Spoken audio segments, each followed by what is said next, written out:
Welcome to the session. This is a session on extreme weather and mitigating the growing risks that presents to safety.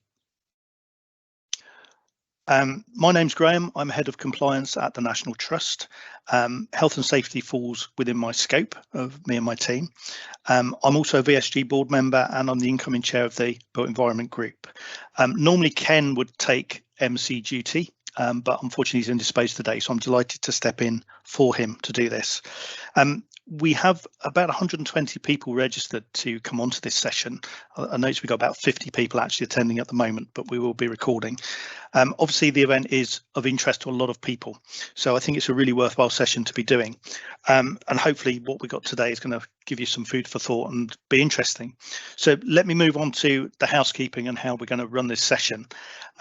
During the webinar presentations that are coming, can we please ask that you turn your cameras and your mics off, simply for bandwidth, but also it stops any extraneous noise getting through. However, when we move to the breakout sessions towards the end of the session, we would ask you to turn those on. So just keep them off for the time being, if you wouldn't mind. The main session of this will be recorded, so the speakers' presentations and the Q&A will be recorded, and that is going to appear on the website in due course. So if you really don't want to be on camera, definitely, if you don't want to be on the website and published, definitely keep your camera off. The breakout sessions won't be recorded. So what we're trying to encourage there is a free and frank exchange of information. So what we'd ask also is, as Ken always says, Chatham House rules for that. So if you hear a member say something that they might not want to be repeated outside, if you could just keep it within the group, that would be appreciated. It's only by being open and honest that we can actually learn together. So it's really important that we respect each other's privacy on those things. And can I ask throughout that if you've got any questions you want to raise to the speakers or any other comments you want to make, that you put them into the chat section. We will be using those to form the Q&A session, but we're also going to do something after the event to answer everything that's in there. So if there's anything that occurs to you, please put it in the chat session as we're going in the chat section as we're going along. So let's have a look at the running order and just briefly go through that. So there's me blathering on there for 5 minutes, but then we'll move on to Dr. Paul Lancaster at English Heritage. Paul is climate resilience lead at English Heritage. He's previously done PhD research looking at the impact of climate on historic interiors, so really relevant. He's also been a conservation scientist at English Heritage before moving into his current role. And his current role is all about carrying out climate change risk assessments for the sites in their care. So a really relevant speaker there. It'll be followed by Alex Page, who's head of safety and risk also at English Heritage. And Alex is going to tell us about the recent experiences and actions that English Heritage are undertaking. Then we'll move swiftly on to my colleague, Matt Finn at the National Trust. Matt is a senior operational risk business partner, and he's put together some slides outlining what we are doing at the National Trust. So you're going to get a perspective from two relatively large organisations about what we're doing in this area. We'll then move on to the Q&A, and as I've said, please put your comments or questions into the chat function, and we'll pick out some of those questions for the speakers to answer on camera, and we will answer everything else offline if we don't get through them all. We'll then move out into breakout sessions, and we'll discuss how they're going to work as we get there. But generally, we're going to put you into smaller groups to have a discussion and then feedback one item from those groups. But we'll talk about that a bit more nearer the time. I will be trying to keep us to time as far as I can. So I think without any further waffling, I'm going to hand over to Paul. So it's all yours, Paul. Thank you, Graham. Hopefully you can see my screen and hear me. Yeah, I can. Great, thank you. Thank you for having me here today and to let me show you the work that I've been doing at English Heritage. So I just want to start by saying this work, the pilot project that I'm carrying out, is funded by the Benefact Group, so just thanks to them for that. I'm going to crack on if my slide will change. Okay, so I'm doing a one-year kind of pilot project, which is a deep dive into climate risk across English Heritage. So we all hear the different kind of hazards and so on, so increase in temperature, sea level rise. What we want to do is really understand what that means to each of our 420 or so different sites. So I've mapped all the different climate hazards across all of our sites, so we now have data to look at one site and say, okay, the temperature is going to increase there by this much in this time frame, or the rainfall and so on. And we'll have a look at that a little bit in a moment. Once I've done that, the kind of what I'm calling the national assessment, I'm then looking at 5 sites to do a bit more of a deep dive into each of those and to carry out a climate change risk assessment and develop the methodology of how we do that. And it's also that we can understand how we build resilience to climate change for our sites at English Heritage. There are 5 main areas that I'm trying to cover with the work that I'm doing. So essentially it's everything that we do at English Heritage. So that's looking at our buildings or assets, the historic collections inside those buildings, our gardens and landscapes, the people, and our operations. So onto the climate data. This is Baconsthorpe Castle, which is North Norfolk. It's as you can see, it's a flint ruin, currently closed to the public because of issues with falling masonry. I'm going to try and focus on some of the websites where you can get some of this data in case people are interested themselves in having a look. This website, ukcri.org, it's really handy. There's lots of useful information there. You've got data covering, I think, the whole of the UK, certainly. So the graph here that we're looking at shows us how temperature will change specifically at Baconsthorpe. So on the x-axis, we've got timeline, so from the baseline period here, which is from 1981 to 2010, and then we're looking at change from the baseline through to 2100, and we can see here we've got about 5-degree change for the annual average temperature. I'm not going to focus too much on climate modelling, but just a little bit of background so that people understand. If there's any questions, I'm happy to answer those. The main red line is the median. In this instance, we've got a climate model which runs about 12 different iterations, so slightly different parameters they put in, and we get different outputs. And so that output is shown here. So the minimum run will be the bottom line, and the maximum, the top one, with the medium in the middle. That's temperature. Again, looking specifically at Baconsthorpe, this is the rainfall. Generally for temperature, we're seeing an increase everywhere.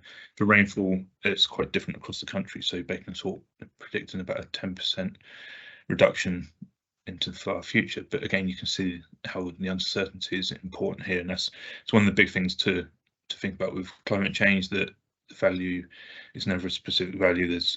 You've always got to think about the uncertainty associated with it.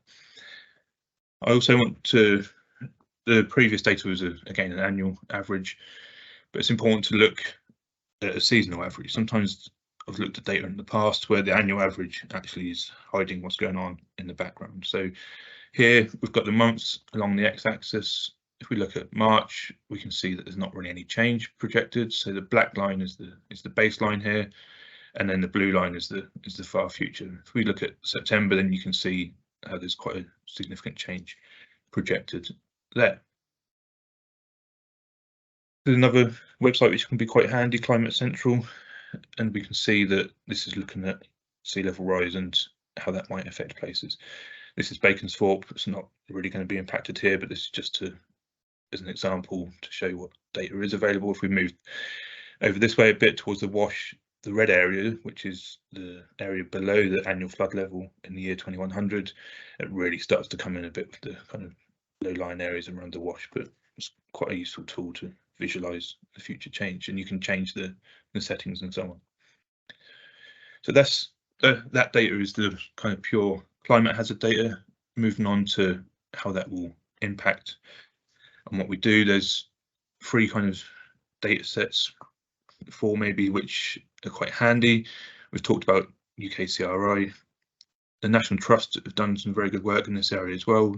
The link there, and this is the image on the right hand side looking at future storm damage. You've also got the baseline ones available too. You can see how that changes across the country.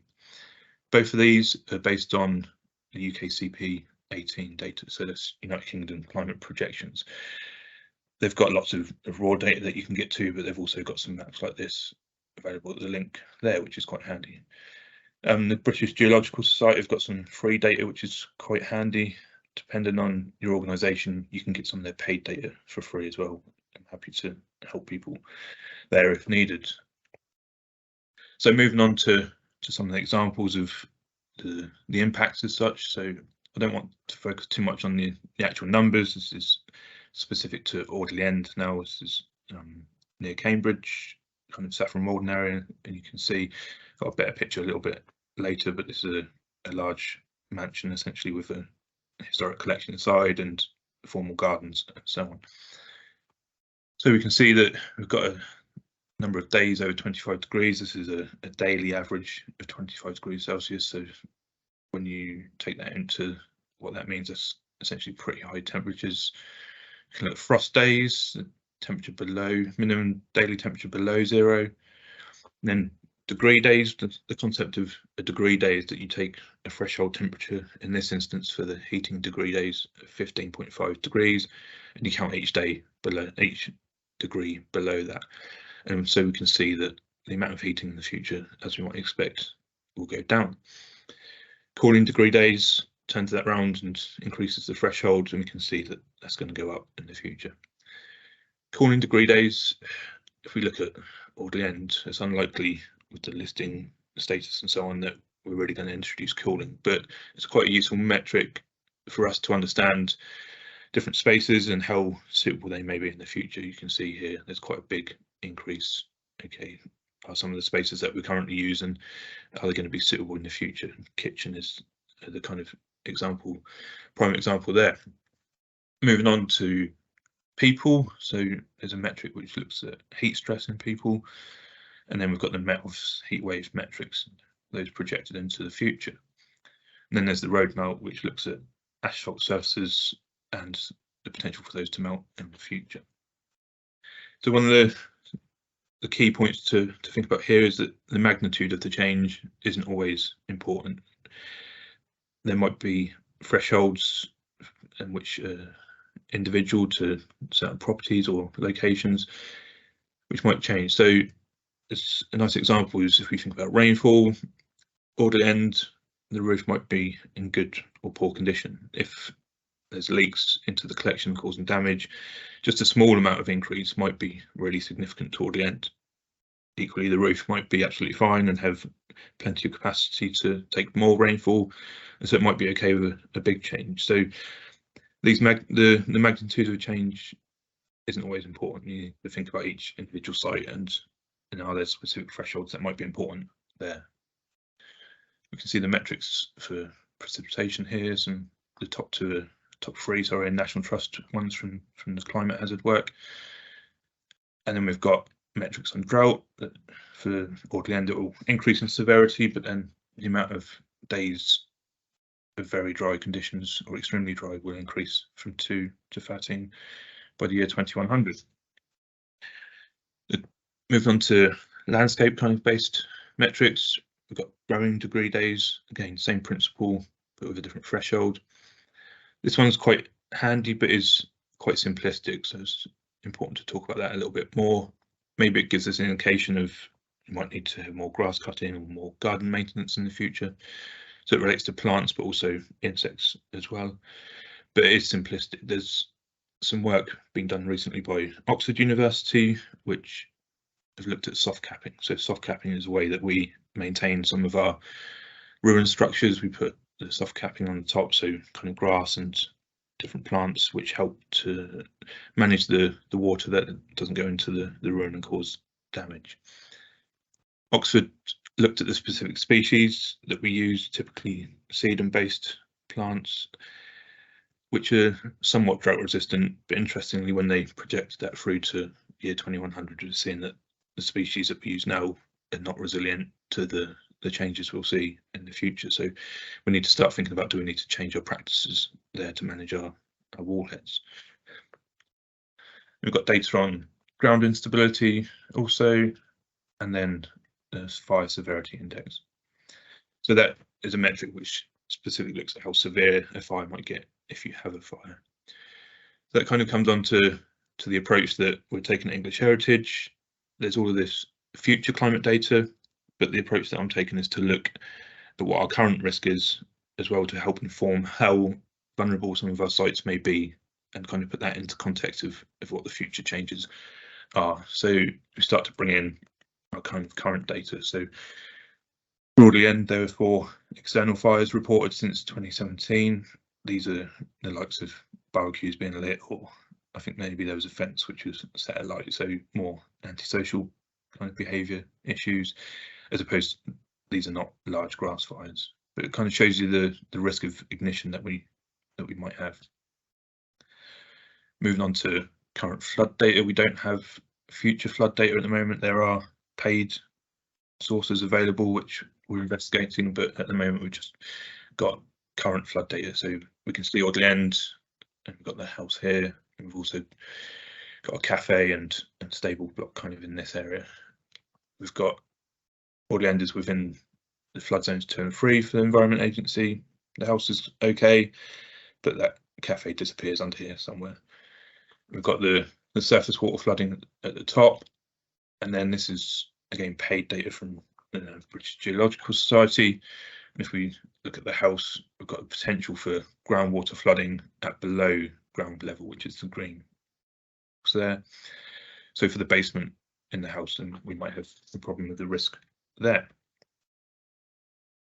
And then more data that we've collated from Audley End. The SCAMP score is the Sustainable Conservation Asset Management Plan, so it gives us an idea for all of our properties, the condition they're in. So this is broken down into significance. Audley End has the highest significance value, but is in pretty good condition and not particularly vulnerable. So 20 is a low score. And I'm not going to focus on every point here, but we can kind of see our exposure we've got of how many people and staff and volunteers, and we have had health-related incidents at Audley End. And what I've termed flood damage incidents, so 2 of these relate to rainfall, rainwater ingress on the roof, which did cause damage to the collection. So we can see that the Audley End has some vulnerability there if rainfall should increase, and 1 instance of the river bursting at its banks. So it's collecting data like this and knowing that we've got significant collections and so on, which helps inform our process. So that's the kind of the national assessment. We've got all of that data for all of our sites, and now moving on to looking at individual sites in more detail, talking to the people that manage different aspects of each of the sites, so the landscape managers, building conservation managers and so on, to really understand their experience of each site and their expertise to understand what's happening on the ground and how climate change might impact that. And the aim is to develop adaptation pathways of how we might be able to become climate resilient at each site. This is one example of adaptation pathways that the National Trust have developed, and there are 3 or 4 more available on the website, and certainly more coming through in the pipeline as well, so it's worth keeping a watch of that. Looking at this in more detail, this is a wildfire example. We kind of start here, and the scale is time moving across, or frequency and intensity of drought conditions. So I talked about uncertainty of climate change, and that's one of the issues of how we deal with uncertainty. And the aim of these adaptation pathways is that it takes some of that uncertainty out of the question and helps deal with when might we need to implement different management decisions. So we could imagine that the year 2100 could be here on the timescale, or it could be here, depending on exactly what happens. And we can almost see these as different thresholds of action. So maybe we say you set a threshold of there's 1 wildfire, 2 or 3, and so on. So you can kind of help make those management decisions. We follow the grey line. The creation of a wildfire management plan gets us to here and a stop. You then need to change. If we change tack and say let's create some fire breaks and work collaboratively with our neighbours on a plan, that gets us so far through to this point, and again you need to change tack. So you can see that helps understand the process of how we might be able to see through climate change and be resilient to it. I've done assessed a few different sites, and I've tried to pull out some of the adaptation measures which come up again and again. So there are certainly much more site-specific ones, which Alex will touch a little bit on some of the issues that we had last summer, but these are some of the more general ones. So the early warning systems relating to increased water use relates to ground conditions, and if we're seeing landslides or shrink swell damage, are they causing problems with our services, and do we need to try and make sure we're spotting those as early as possible?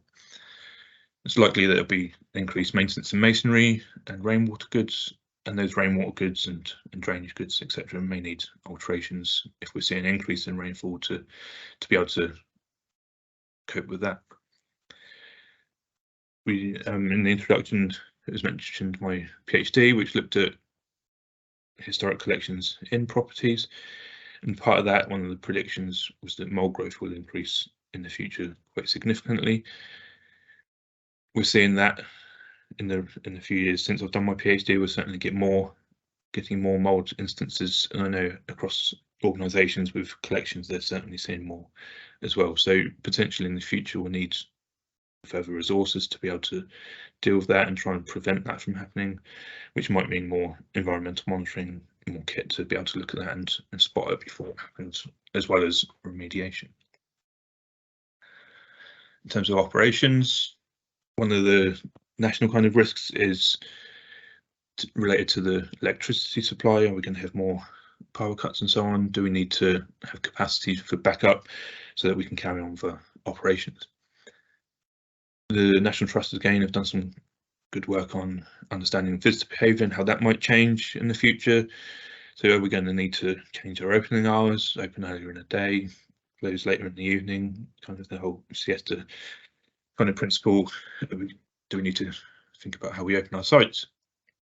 How suitable is our uniform if we're getting heavier downpours in the future, more kind of concentrated rainfall? Is our clothing waterproof? Is it going to be suitable for our people?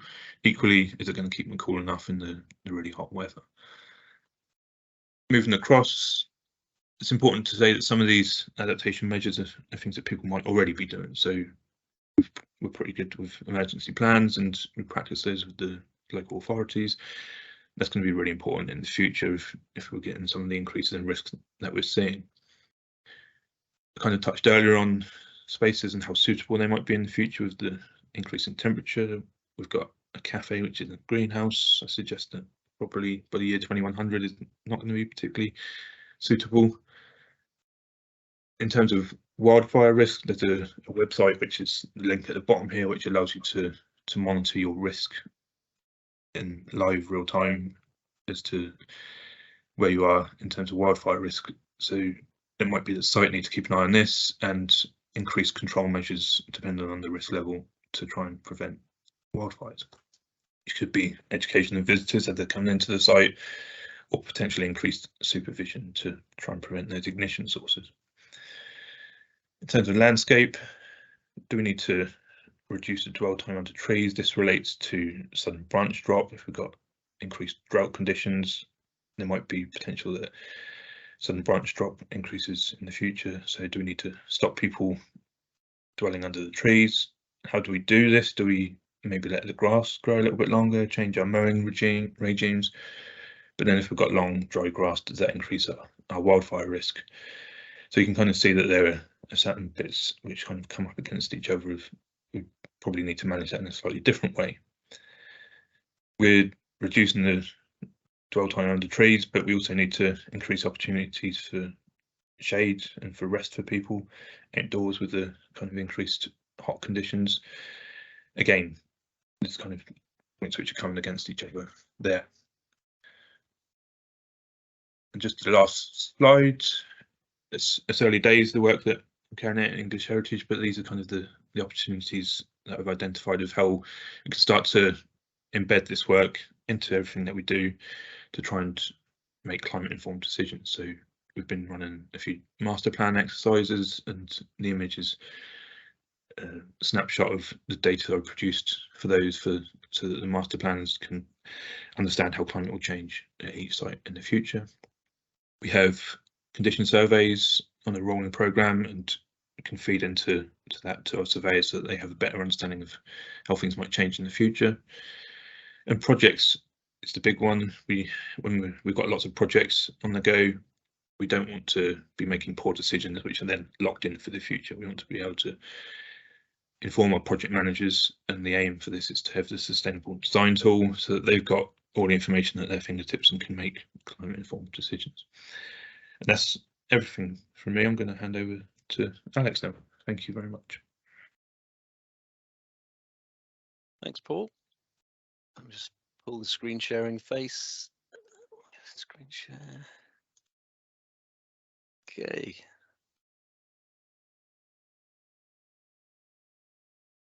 Can you see that, Graham? Yes, I can. Thanks, Alex. Thank you. Hi, everybody. So as Paul said and Graham said, I'm just going to take you through some of our recent experiences, some of the immediate actions that we took, and some of the longer term considerations. And Paul's touched on some of them, so I won't repeat them, but you might see them up on the slide.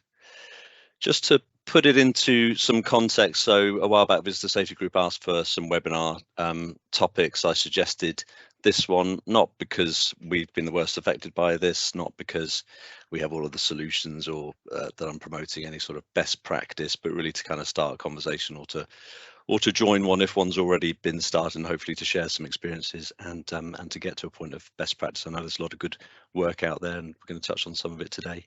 Paul already has. So there's some clues on the screen there about some of the experiences that we've had. Paul mentioned Audley End a couple of times there, and that bottom picture is Audley End at Christmas, which was quite badly impacted by the cold snap last December. We've experienced an increase in tree-related near misses and incidents, as Paul touched on. That's a tree there at Whitley Court last summer, and we've also experienced an increase in mould. And then the top picture there is the impact of nearby grass fires. We've been fortunate we haven't had any grass fires on our land, but we have been impacted for the first time in years by grass fires on nearby land. And this is probably the biggest example from last year, where we had to close one of our top 3 sites in Tadgell Castle because of a nearby grass fire. We closed it on a few occasions on the advice of the Fire and Rescue Service due to the smoke and also the risk of fire spread. As I said, this wasn't on our land. I think it's pretty much on National Trust land, so Matt's probably going to cover that off a little bit later. But as I said, first time in many years since we've been impacted by grass fires. We also in South Yorkshire had to evacuate Roche Abbey because of a nearby grass fire too.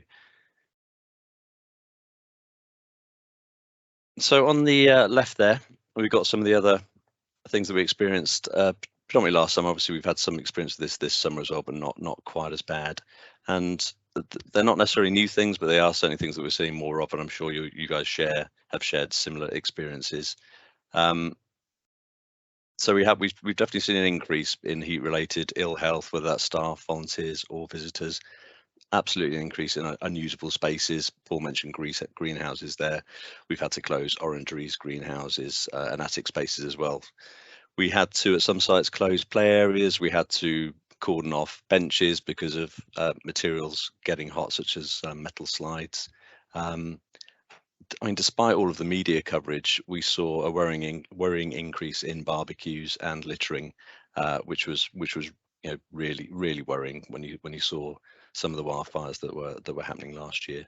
And as I said, we've seen an increase in tree-related near misses and incidents, and certainly we start to see more people referring to sudden or summer branch drop. So on the right are some of the immediate actions that we took. So as with all of you, we have guidance available to our sites, but we issued out communications at the start and then throughout the summer as needed, kind of learning lessons as we went along, just signposting people to the guidance and asking for them to take some specific actions, including reviewing their risk assessments. We also asked them to be, especially following the increase in antisocial behaviour, we asked them to be more vigilant to report incidents of poor behaviour, of barbecues, and of people suffering from the effects of the increase in temperature. This really helped. I've got quite a small team, but it really helped us to focus our energies and to carry out site visits and to bespoke the advice that we were giving them. I think we're finding that sites are getting a lot better at learning from past experiences and from looking at forecasts and making proactive decisions. So unfortunately, we did proactively cancel quite a few summer events, and they're big blockbuster events, so that hurt financially, but proactive, the right decisions to make to proactively cancel some of the events and to proactively close or reduce the operating hours at some of the sites.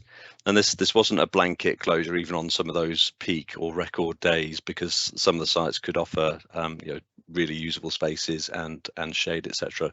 It was the ones that really had no shade at all, didn't have sufficient welfare provisions or usable spaces that ended up closing or reducing their operating hours. And certainly since I think our marketing team have always been supportive, but more so since the pandemic and during last summer's hot weather.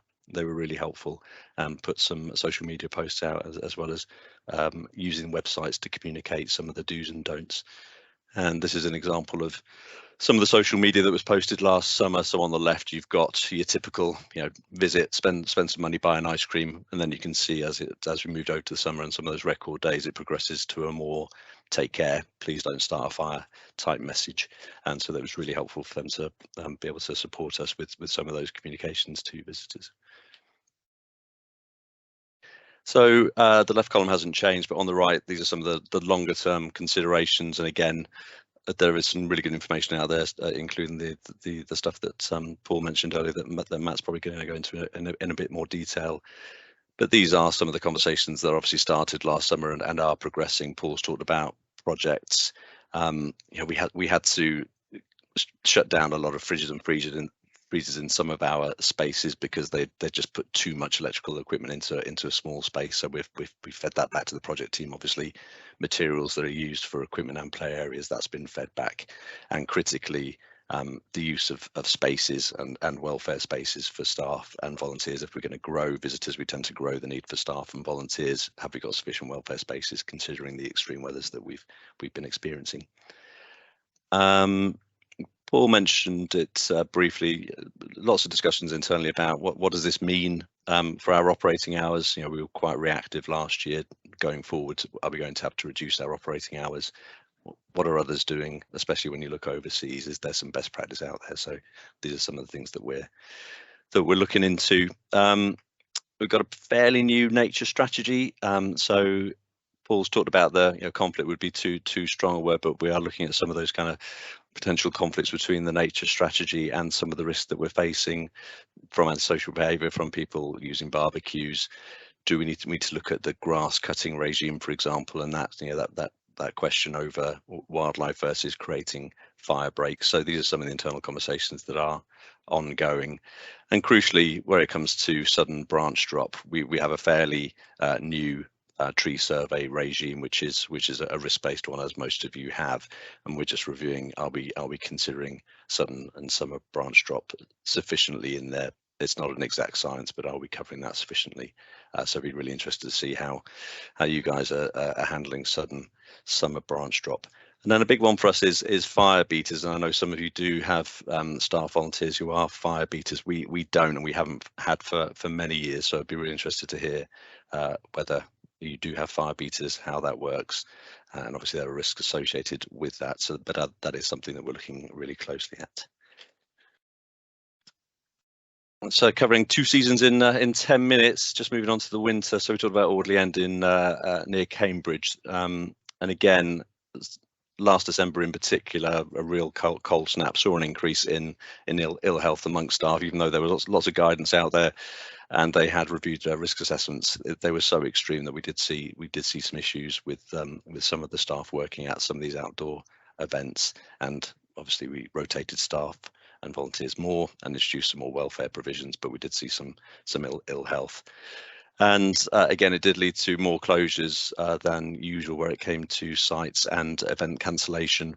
And in terms of the longer term impact, we are considering site selection where it comes to these winter events, and there have already been some changes. So Audley End, for example, is no longer having the kind of the Christmas enchanted illuminated events, and that's going to another site instead where there is more infrastructure, there are more welfare provisions, stuff like that.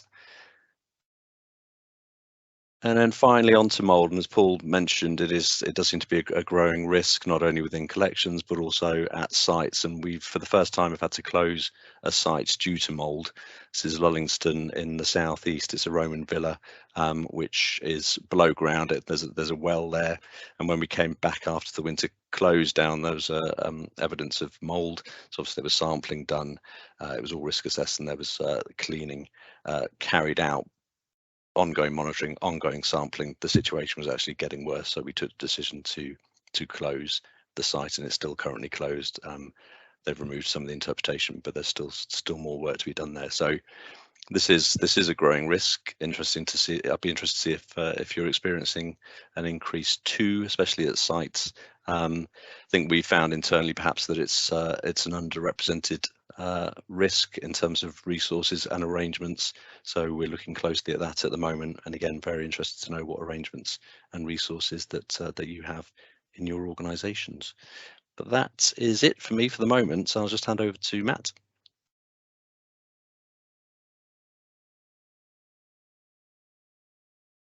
Hello. Thank you very much. We can hear you. Yeah, that's fine. I just want to double check you can hear me. Hang on a second. Let me just share my screen. Thanks for that, Alex. Appreciate it. And yeah, you set me up with a few things there. I'll try and remember to put them in, I think. Give me 2 seconds. Right. Yeah, we can see that, Matt. You can see that. Great stuff. Right. Hang on a second. Right. So, hello, I'm Matt Finn. I'm the Senior Operational Risk Business Partner for the National Trust for the north of the region, north of the country, and Northern Ireland and Wales. So I've got a reasonably large patch, although Graham tells me it's about the same as the south, but I don't agree. It is. Matt, we can see your slides, but we can't see you. Oh, you can't see me? Oh, right. I think you've got a slider across on the top of the screen, maybe. There we go. Oh, there we go. Thank you. Even better. So that's me. Yeah, hello. There we go. So right, so I look after health and safety, accessibility, fire safety, and environmental compliance for those regions of the National Trust. And I've got a team of people who work out in those specific areas. So as you probably mostly know, we've got quite a large estate and a large amount of coastline and a huge area of land that we manage. We've also got ports and mines and islands with wildlife colonies and all sorts of things that create some very unique risks, especially when it comes to more extreme weather. We've got 50,000 volunteers, 5 times that of our employed staff. And they're often employed in some quite visitor critical safety roles or in some real operational roles where they're doing wildlife conservation work, or they're supporting teams of rangers, or they're doing electrical checks in properties. So they've got a huge range of activities that they undertake. And obviously with a workforce that's personally dedicated to our places in the natural environment, there's also a staff well-being impact and a mental health well-being impact on those people who really feel a deep connection with the work they're doing. And we've really seen that in some of the teams who work on some of the island bird colonies up in the northeast of England, and that they're really dedicated, and the challenges of extreme weather and the changing climate is really having an impact on their work, but also their ability to support the conservation work. So obviously with the scale of the trust, extreme weather is having a big impact on day-to-day operations and the way that we manage sites, and also on some significant events that we've seen in the country in the last few years.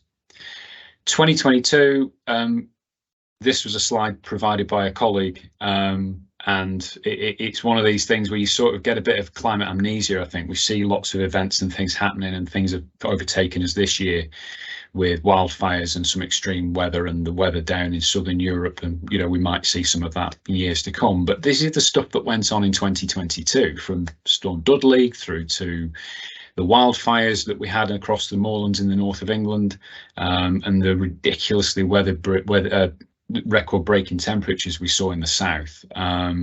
It was a year to forget for many, and this is only going to increase, and we're going to see these extremes of weather causing significant challenges going forward.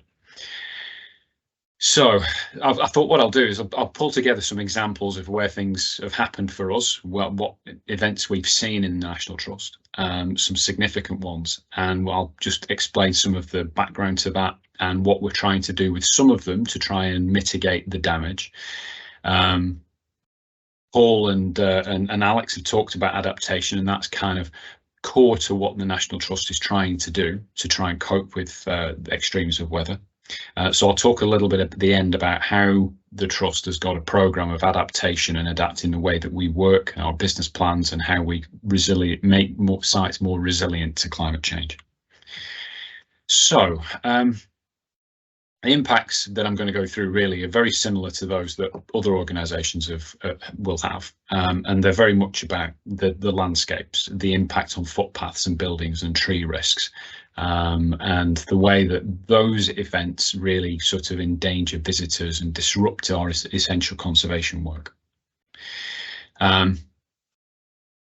Trees and storm damage and extremes of rainfall are some of the things that are really causing us concerns.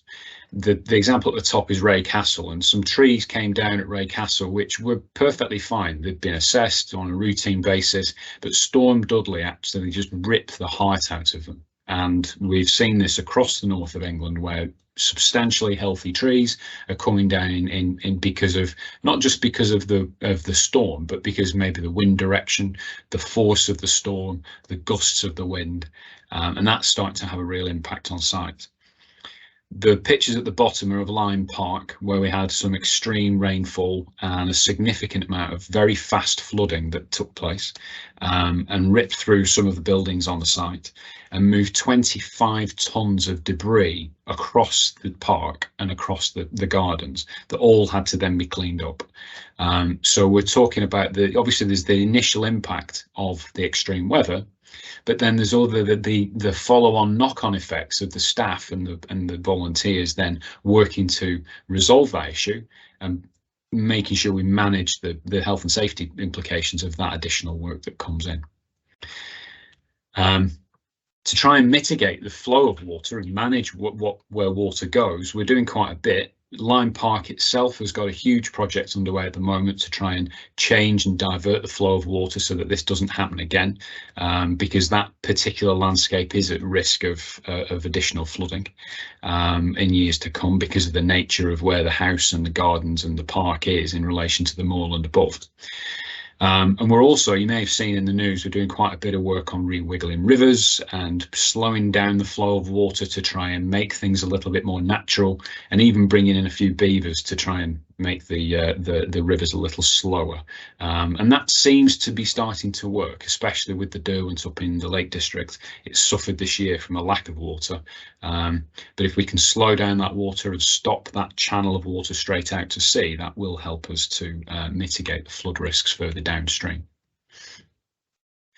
In terms of landslides, the picture you can see on there on the left is Area Force, if anyone knows it, up by Ullswater in the Lake District.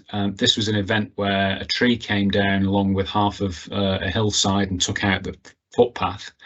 This happened on a Saturday afternoon in I think it was autumn time 2021. And this would have been a multiple fatality incident if it had been open at the time.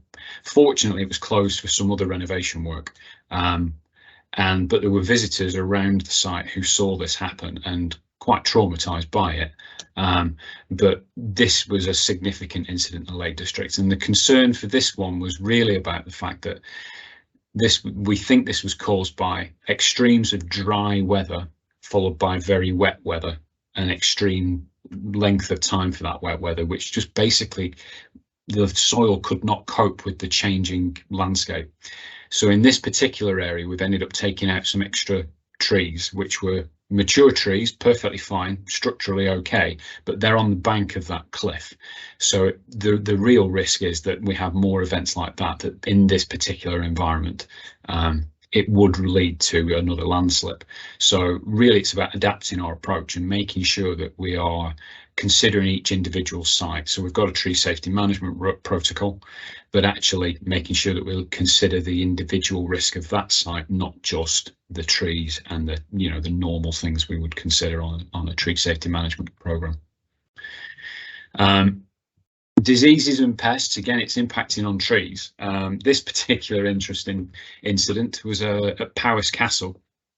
Fortunately, no one was injured, but this was a tree on a neighbouring plot of land that collapsed catastrophically. It seems to have almost imploded and then landed on about 6 cars. So obviously these things are going to have a big impact where there's a visitor environment. And we have no reason for this tree collapsing. The tree safety management regime, according to the landowner next door, it was perfectly fine. The tree wasn't expected to react in this way. And this is another reason we need to start looking at adapting our approaches to tree safety management, looking maybe deeper inside the tree and using new technology and new techniques to actually look at the core of trees rather than just looking at the outside structure. Ash dieback is having a significant impact at the moment. I think we're removing 40,000 trees, whereas normally we would remove 4,000 in a year. Those sorts of additional diseases that impact on trees are going to become more frequent probably, and we need to be able to plan and adapt for that. We've also got some lovely vectors for disease in there that causes some issues for us. So ticks on some of our places are on the increase. We've got a lot of deer herds, but in Wales in particular, in some spots, we're now finding tick populations throughout the year, where previously it was really a summer issue for sites. And then down in Kent, we've also got some problems with tiger mosquitoes, which can also bring some more tropical diseases to the UK. And those populations seem to be on the increase and causing particular concerns. Wildfires, we've touched on that earlier today. 98% of wildfires are caused by human activity. We need to think about the behaviours of our visitors and how we manage that and how we communicate that. And we're trying to do some work on making sure that people know about the fact that you can't have, we don't want people bringing barbecues to our sites. We've got that very clear on our website. And when we're doing any communications about this, and our social media teams are all over it. But we do find these ridiculous setups sometimes on our moorlands. There are some partnership operations going on at the moment. We've had a big fire in Marsden Moor this year, and a series of fires across that moorland. And there's some additional work taking place at the moment with the fire service, but also on looking at early warning systems for fires on moorlands. So a combination, I think, of smoke detection, but also some satellite technology. I am told about that. It's the first I heard about it last week, so I'm chucking it in there. Someone might correct me, but I'm assuming that's going to hopefully give us some additional ability to reduce the burden on our staff for being spotters on high risk days. That then means that we can spot fires earlier and also reduce the risk of staff being engaged in dealing with a fire personally. Our visitors, bless them, they do create us some issues in terms of safety. Obviously, people are enjoying warmer, drier weather, but they do put themselves at risk sometimes. I mean, I'm not quite sure why you would, sunbathe above or below a cliff that looks like it's just collapsed, but people do. In particular places, we've got some challenges with the way people are using our sites. Felfoot Park, for example, which is our sort of gateway property to the Lake District, is seeing a significant increase in visitor numbers, which is great. But what that brings with it is lots of water activity because it's on the Windermere. It's on the bottom end of Windermere. And in essence, really, it's starting to become used a bit like a beach. So we're now having to try and change some of our approaches because some of the antisocial behaviour that we're finding on there because of the way people are behaving in the environment. And we're also having to try and change the way of managing people using that, what would have been before considered a wild lakeland area where we would have very few interventions, actually having to put out more signage, more interventions, life rings and things like that because of the way people have started to use it. Part of that's our problem because we started to want to bring people in and attracting more audiences in, and using things for water sports. But there's a need there to realise that sites can be really impacted by both the weather, but also how we want to market them, and how we have those local partnerships with the police, other landowners, and engaging with other groups is really critical to making sure people are safe. Our teams, we talked about the wet weather, the cold weather, and having to have the right equipment for teams, not only from a point of view of sunscreen and the right clothing for hot days, but enough cold weather gear to make sure that they can get through that sort of very rural work that they're doing, the agricultural work they're doing, and the ranger work, which is in some of our most remote places. Only today we've got a team in Northern Ireland removing a dead whale from a shoreline, and the amount of PPE and the protective equipment and the changeable weather, even though it's September, the weather we're seeing and the patterns can change really quickly. So making sure that they're equipped for that is really starting to become really critical. In addition, we talked about molds earlier on. Molds and spores. We've done quite a bit of work on books and mold spores because we have a lot of libraries and collections, and we're pretty comfortable that most of our collections are managed effectively, and that work continues.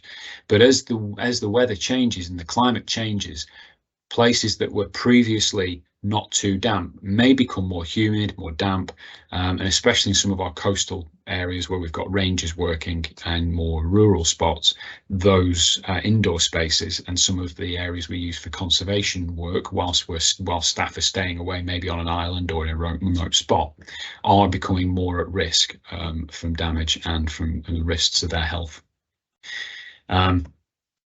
So the bigger picture. I think my colleagues have already talked quite effectively about the bigger picture and what climate change means and how we're dealing with this as a collective. These maps, these are the climate maps that we've produced. The National Trust did this as a pilot project, and now we're working with our partners on this to try and make best use of it. This is all available to other organisations to use as well. So we're planning for the worst case scenario in everything that we do. The blue line on there is the best case scenario, keeping it to 2.6 degrees. We're looking at, sorry, not 2.6. We're looking at the red line is where we're working on our planning for adapting our sites and adapting our ways of working going forward. In terms of the process of adapting properties and adapting our approaches, we've got a very straightforward process now, quite well developed, that's been rolled out a few times now across the trust, and the teams are getting quite effective at this. We use those hazard maps to identify locations where there's the biggest threat. We then start to work with the local teams, and I think there's been about 30 of these sessions already at least, to work with individual teams on workshopping where the problems are going to be. So that brings in all sorts of people, from the ranger teams to the house and collections people. We've prioritised what needs to happen and when it needs to happen, and then we look at making those decisions and build that into the business planning process for sites going forward. And hopefully then that becomes part of our business as usual, but what we can't do is sort of let this stuff happen without planning for the future. And with some parts of the southwest of England likely to resemble southern Spain by 2050, we really need to be making headway on this now. So that's where this work's heading. So the climate maps that we talked about before, they're really driving some of this work and making sure that sites can understand exactly what's going to happen in their area, or gives them a good idea of what's going to happen in their area, so that they can start to plan for more shrink and heave in soils in the southwest, more risk of landslips in the north, more extremes of temperature in these particular places or around these flood basins. So it really helps drive that sort of thinking about how we can prepare for the future. So yes, so thank you very much, Graham. I think back to you now. Brilliant. Thank you, Matt. And indeed, thank you to Alex and Paul for some really thought-provoking content there. And we are running slightly late, so we're meant to be going into a Q&A session now. So we will do that. There's only one question in the chat, so we might be able to gain some time back. So the one question that we've got is from Andy Stokes at RSPB, and I think I'll direct this first towards Alex and then maybe towards Matt. So towards Alex, have we a role with courts, insurers, solicitors regarding the ability to survey and mitigate for such events as Matt described at Area Force in the Lake District? Had somebody been in the path, would the land manager find it difficult to defend any liability? So Alex, can I ask you to give some thoughts on that? Yeah, I mean, we tend to self-insure, so I'm not sure if it's an insurance question that we're best placed for that, but obviously, yeah, there'd be a review into the arrangements that we had in place, and as I think we've all been fairly honest here, there's some stuff that's happened in the last year that we need to make sure we're reflecting in current arrangements to make sure we're keeping pace, whether that's antisocial behaviour, whether that's sudden branch drop, etc. But sorry, yeah, I think I missed the beginning of the question, but if it's particularly insurance led, then that's perhaps not one for me. Okay, well, I think it's insurance is part, but it's also solicitors and legal stuff. So maybe we'll pass to Matt for comment on that.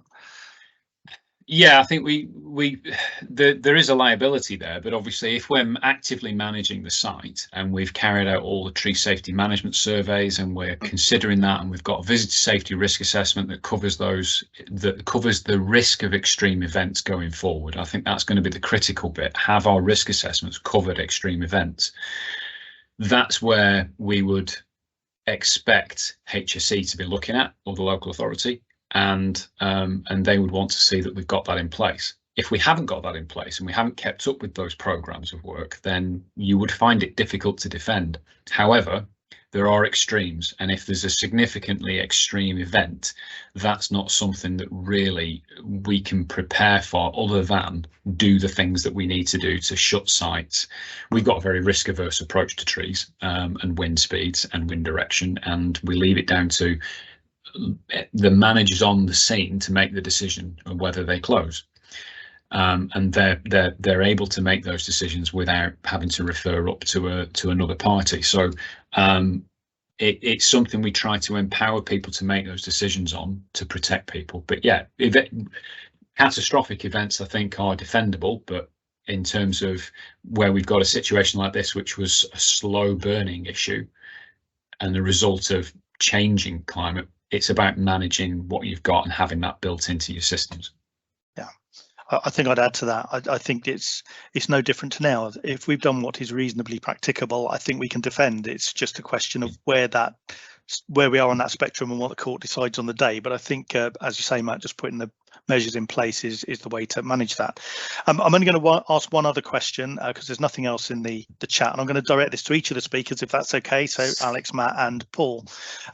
Obviously National Trust, English Heritage, relatively large organisations within VSG, more resource than some. If you could give one piece of advice to maybe our smaller members, what would that piece of advice be? I'll go to Paul first. Thanks, Graham.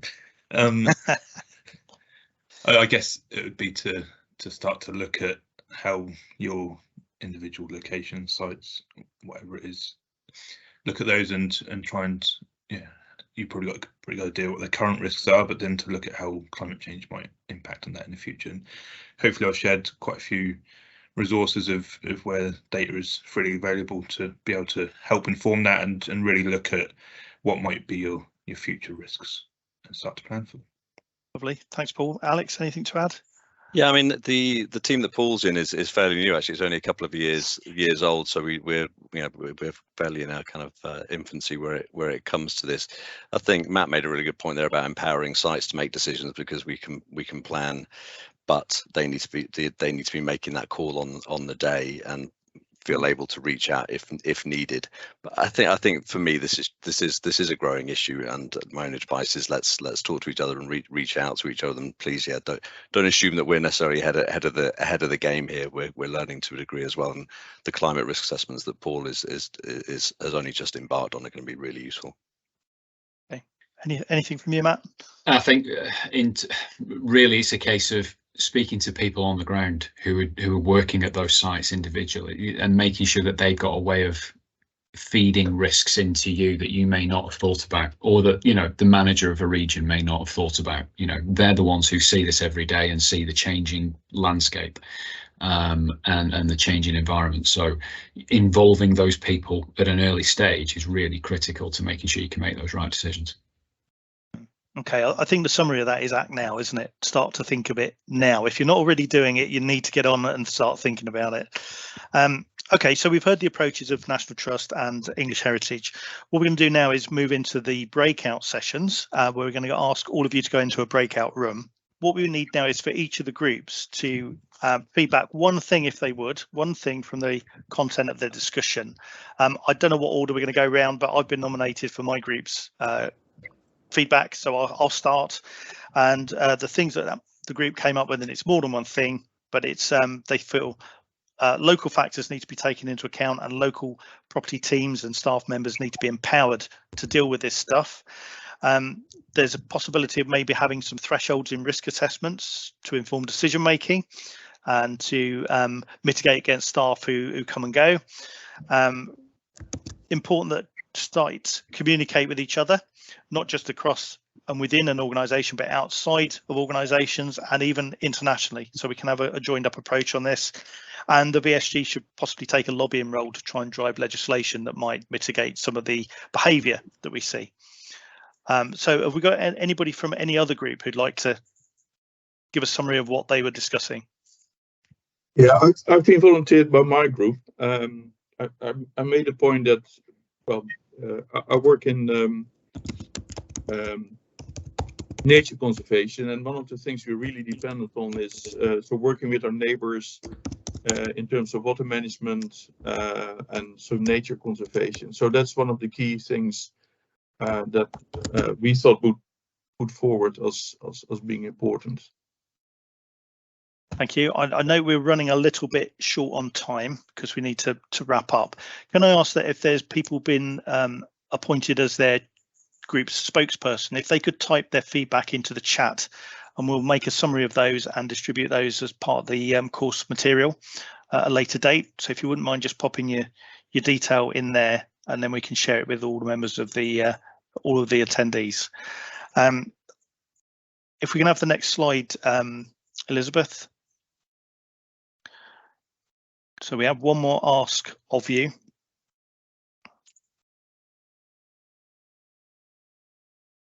And that's delegate feedback. So VSG likes to put on sessions and training events like this. We really value your feedback on this, if you found it useful or not. Please be honest, it'll only take a second. There is a link in the chat pane, apparently, for feedback. I'd encourage you really to go into there and leave some feedback for us as to the event, whether it was useful or not, whether it was run well or not, so we can improve future ones. I think my takeaway from this whole session is it's an issue we've all got to deal with. It's interesting to me, the impact will vary, I think, depending on the site, which is something Paul pulled up, that some places will be okay and some won't. Some places may be affected by some parts of climate change and others won't. Obviously, there's lots of work going on in silos and organisations, and we probably need to be a bit better about talking about those and sharing stuff. But I think the value of the VSG is that idea of sharing, and members are always generous when I ask for things. So I'd encourage everybody to keep talking if they can. So please fill in the feedback. Can we have the next slide, the final slide, please, Elizabeth? So the recordings and other material from this session will be available on the VSG website fairly soon. We'll send out a link via the e-zine. So just check for your inbox, make sure it doesn't go to spam. We're going to do another webinar soon on national tree guidance, and there'll also be one on livestock and visitor safety. All of that will be in the magazine, as will more information from Mark Daniels and his industry updates, which went out recently. And a big plea, can anybody who hasn't paid their membership subscription, please do so. You probably know who you are, so I'm not going to name and shame, but if you could make payment, that would be good. And I'm just rushing this last bit because I'm conscious of time. We're nearly there. Can I thank all the speakers, and can I thank all the members who've taken part in all of the groups, because the discussion and chat between members is really important. Can I also, and it's not in the script, but I'm going to say anyway, can I thank Elizabeth and Kerry from Orney for providing the secretariat and for organising the session. Much appreciated, and we couldn't really do this stuff without you guys' work, so thank you for that.